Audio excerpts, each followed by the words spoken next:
All right, second grade. So I told you I would do a little bit about the fables that you guys read. So I'm going to read you all the fables and talk to you a little bit about them so that you get a better idea of what this is all about. The first one is called The Hare and the Tortoise. The hare teased the tortoise about being so poky. I get where I'm going, as surely as you do, said the tortoise. But I get where I'm going faster, said the hare. The fox suggested they run a race to settle the argument. The hare laughed so hard at the idea that it made the tortoise angry. I'll race you, and I'll win, the tortoise said. The race had hardly begun before the speedy hare was out of sight. The hare was so sure of himself that he lay down by the side of the path to take a short nap. The tortoise kept plodding slowly along.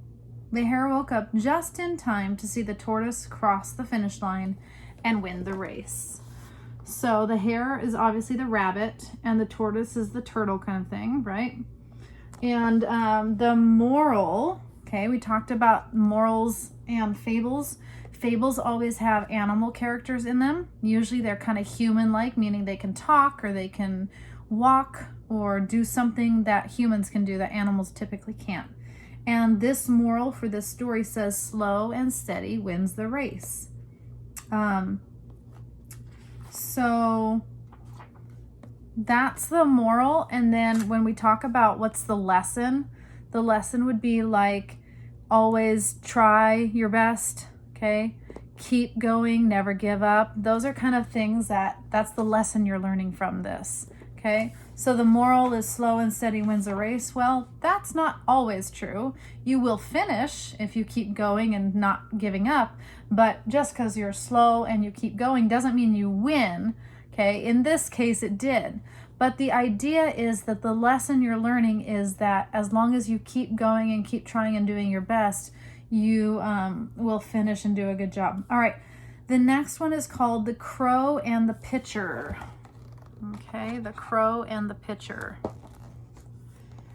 A thirsty crow found a pitcher with a little water in the bottom, but he couldn't reach it. He collected a number of pebbles, then he dropped them one by one into the pitcher. Each pebble raised the water a little higher, and at last the crow could reach it and get a drink. Okay, so the pitcher is this vase kind of thing, this jug of water. Okay, looks like a jug of water, but really it only had a little bit at the bottom. And if you guys want to try this at home, get a glass, okay? Put a little bit of water at the bottom, not a itty bitty, okay? Put like, I don't know, even half a cup, okay? Fill the cup even halfway full and see if you can put marbles or even go in your backyard. Make sure mom lets you do it or dad lets you do it with your cup or glass or whatever you have. But fill it about halfway full and then stick something in it like rocks or marbles or something. And see, as you put more and more rocks and marbles in it, you'll eventually make the water come all the way to the top of the cup, okay? Because you filled it with the stones or something at the bottom. That's what the crow did. So his moral for this says, little by little does the job, okay? So keep working at stuff. If you keep working at it, you'll finally get it done, okay? Don't give up. This is another never give up kind of thing, okay? Keep trying. Little by little, we'll get the job done, okay? All right. The Grasshopper and the Ants. Now, if I can find this on YouTube, I'll have you guys watch this video. There is a Disney video of some of these fables, and this is one of them, The Grasshopper and the Ants, okay? All summer long, the grasshopper sat in the sunshine and sang, while the ants were busily gathering food for winter. Winter came, and the hungry grasshopper asked the ants for a bite to eat.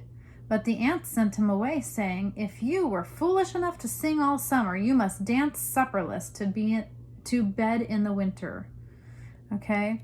So, all summer long, the ants, and if you've ever watched ants, they're small and they're gathering food and they're always busy doing something. The ants are hard workers. They gather and gather and gather and gather their food because they know when it's winter time, well, what happens in a lot of winter places? Snow and cold weather, and they can't go out. They can't gather food. So they collect it so that during the winter they have a big collection and they can still eat until the winter is done.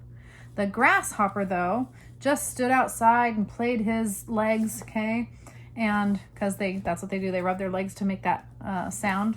Do they play? I don't know. That's crickets. Crickets rub their legs. Okay. But the grasshopper just stayed outside and played music and stuff instead of gathering food. He didn't worry about the winter. He didn't worry about food. And when it was winter and there was nothing to eat and nowhere to go, he was cold and he was hungry, and he asked the ants, "Can I have some food?" And they said, "Nope. If you're not going to work hard and get your stuff done, then sorry for you." Okay. The Disney one's a little different. The ants are a lot nicer. But the moral of this story is you can't play all the time. And that's true. If you guys just played around and talked in class and all that kind of stuff all the time, you would never get your work done. That goes for at home too. So make sure if you get your work done, then you can have lots of time to play. So you can't play all the time. All right, that's the moral. Belling the cat. Belling the cat. The mice held a meeting to decide what to do to protect themselves from the cat. One mouse suggested that they tie a bell around his neck so they could hear him coming. "Belling the cat is a good idea," one old mouse said, "but which of us is going to do it?" Okay, so you know and I know that mice often are like trying to stay away from cats because the cats might eat you for dinner. So they thought, okay, let's get this bell and let's tie it around the cat's neck. Okay, that way whenever he comes close or if he's around, we'll know it. We'll hear that little bell jingling. But who's gonna do it? Does anybody want to get close to the mouse? Or the cat? Of course not, okay, because the cat's dangerous. He might eat them. So the moral of this story is some things are easier said than done. Have you ever heard anybody say that? Okay, sometimes it's easy to say, "Oh, you just do it this way." Like math, think of math. Teacher goes, "Oh yeah, you just do it like this, da da da da da, it's done." See, easy. But sometimes when you go and try it, I say it's easy, and you go to try it and you go, "Well, it looked easy when you did it, but I can't do it." Okay, so some things are easier said than done. So that is the moral of that story.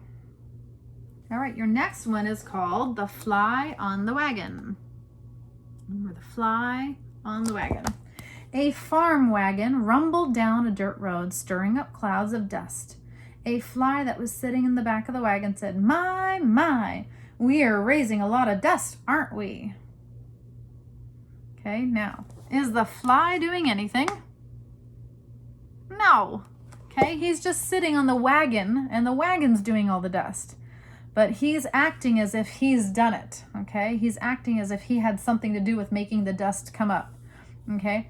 So he's taking credit for something he didn't even do.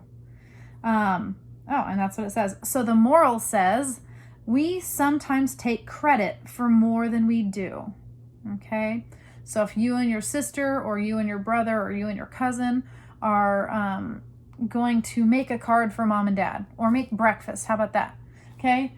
Your sister says, "Ooh, let's make breakfast, okay, for mom and dad. Let's surprise them." You go, "Oh, good idea, okay." And then your sister or brother or cousin goes in and they make the eggs and they scramble them. And you sit at the table going, "Oh, yeah, that's a good idea. Yeah, let's make them eggs." And then they make the waffles. They get the waffles all made and ready. They put it all on the plate. It looks so nice. "Oh, yeah, that's a good idea." Did you do anything? Nope. Okay. So, don't take credit, and then when mom and dad come, you'll be like, "Oh yeah, we made you breakfast." Did you really do anything? Okay, so taking credit means that you're saying that you also did it even when you had nothing to do with it. Okay, so we sometimes take credit for more than we do.